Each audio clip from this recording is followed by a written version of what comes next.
వరం ప్రసాదం కౌంటర్ దగ్గరన దారుణాతి దారుణమైనటువంటి విషయం చోటు చేసుకుంది. ఇది కింద ఏదైతే దారిని వెళ్ళేటటువంటి సందర్భంలో ఉంటుంది, ఆ ప్రదేశంలో జరిగినటువంటి విచిత్రమైనటువంటిది అనమాట.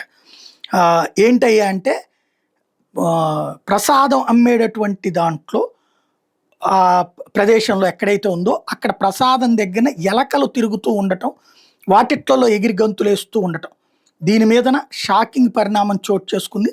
సదరు భక్తులు ప్రొజెక్ట్ చేసుకురావడంతో వెలుగులోకి వచ్చినటువంటి అంశం ఇది. దాన్ని భక్తులు ప్రొజెక్ట్ చేసేటప్పటికి దీని మీదన సోషల్ మీడియాలో వైరల్ అయ్యింది.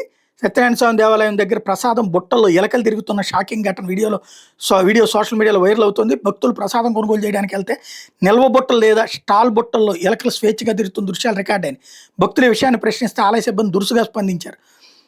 ఎలకలేంటి, కొనుక్కుంటే కొనండి, లేకపోతే వెళ్ళిపోండి. ఈ వీడియోలో భక్తులలో తీవ్ర ఆగ్రహాలు రేకెత్తించినాయి. దేవాలయ నిర్వహణలో నిర్లక్ష్యం ఉందని విమర్శలు వ్యక్తమయ్యాయి. ఈ ఘటన అనవరం ఆలయ దృష్టికి వెళ్లడంతో ఆయన వెంటనే స్పందించి ప్రసాదం నిల్వ చేసే క్యాబినెట్లు, బుట్టల దగ్గర పకడ్బందీ ఏర్పాటు చేయాలని, మరమ్మతులు చేయాలని అధికారులను ఆదేశించారు. ఆ తర్వాతన ఇద్దరి మీదన యాక్షన్ తీసుకున్నట్టు ప్రకటించారు.